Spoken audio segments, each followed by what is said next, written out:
Welcome to your budget 2024. This is a time of the year where it's best to start planning for 2024. Of course, don't worry, there's nothing to do yet. We're in December, and at this time of the year, generally, I think that you will be probably spending a bit more than usual. So don't worry, go ahead with Christmas, your Christmas events, and all those fun things, but do start thinking about 2024. This is a time to start thinking about your budget. Why do you need a budget? Well, if you have a budget in place, you'll be spending less, saving more, and be able to realize your projects for the coming year. So, which are the steps that you need to start with your budget? Well, I work with two budgets. One would be for the expected costs for the coming month. That would be fixed cost, rent, electricity bill, gym membership, but also variable costs like for food, the car, travel and shopping expenses. And I'd also put in any kind of savings. These would be the costs that I would expect to have for the coming month. And then I'd also register what are the actual costs going forward. You'll need to start tracking your expenses. This can be done in two different ways. Either you look at your bank statements for the last 2, 3 months, or you start tracking each and every expense. What does this mean? Well, very easily, just take out paper and pen. You can also use an Excel sheet. Don't overcomplicate it.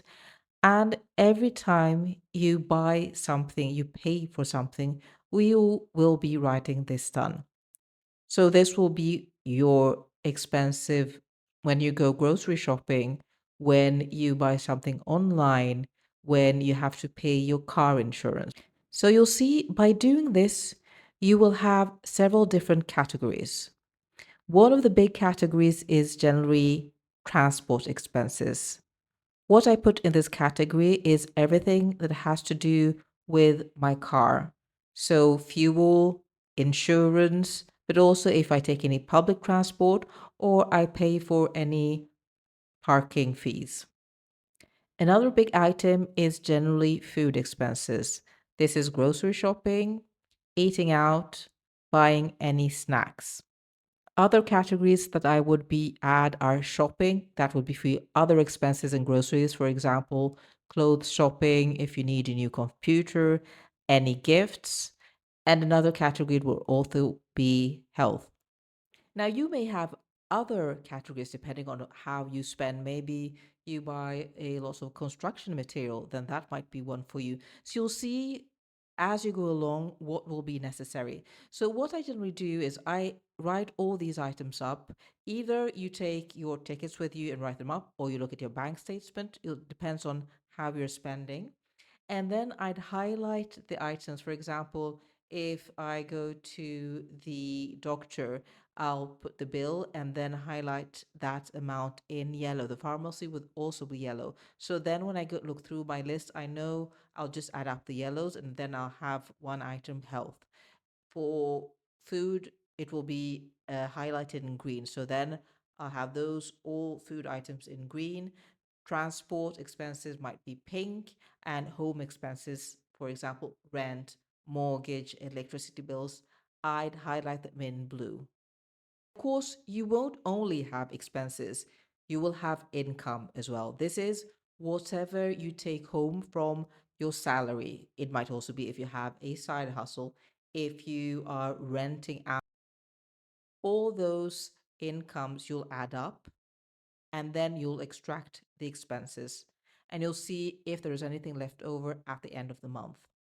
If there is anything left over, you should invest that in an emergency fund.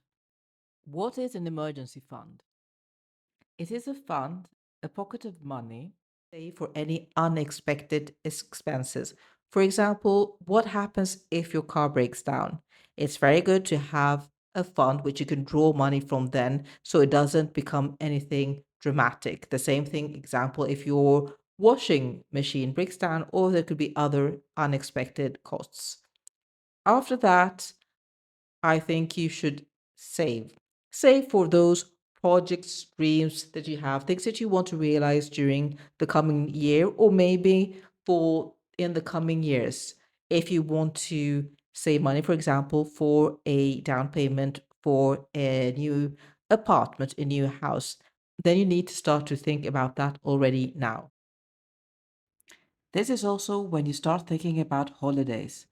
Are you going on holidays, let's say in 12 months' time, and it will cost you 1,200 euros? Then, if you start thinking about it already now, you will have to save 100 euros per month. And that is, of course, much easier than if you all of a sudden have to find 1,200 euros. So just try to divide the amounts into smaller chunks. That makes it so much easier. And you might want to save even more. You need to think a little bit outside the box. For example, your transport expensive. Now, how much is this? I said often this is one of the big categories. So let's say that you are spending 500 euros per month on the transport. Now, how could you reduce these costs? For example, you might take the car to work back and forth every day. Is that necessary? Do you have public transport? You might have public transport which is not as expensive. Then why not take the car only 2 times a week if that is still necessary? Or would you be able to car share? So split the expenses. So you need to think about other ways in which you could um, s- save some more money. And I mean, I'm not really for any drastic changes. I think that, I mean, all those things that we do at the beginning of the year when we say, oh, I'll go to the gym every day, and you do that for a week or two, and then you just stop doing, I just think that is not effective. So I think that small changes are always the best. So, for example, when it comes to food expenses, I said that is also another big expense generally. How often are you eating out? Are you eating out 4 times a week? Well, maybe you could reduce that. And I'm not saying do something drastic and stop eating out, stop meeting your friends, stop having a social life. No, I don't think you need to be miserable, but you might be able to reduce those days eating out to once or twice. And at the same time, you'll still be able to meet your friends, have a social life, and it won't change your life, to something worse. But at the end of the month and at the end of the year, you will have saved much more. So I'm just thinking all those big categories that you then come up with. You'll see this by tracking your expenses. Then look at those big groups because I think that that is generally where you can make some changes without suffering too much. So that's it in a nutshell. You need to track your expenses, write down everything, your income, then extract the expenses and see what's left and try to make as much as possible out of that and anticipate, think forward of the expenses that are coming in the coming month, in the coming year, or the coming years. I gave you a couple of examples of how you could save in certain categories.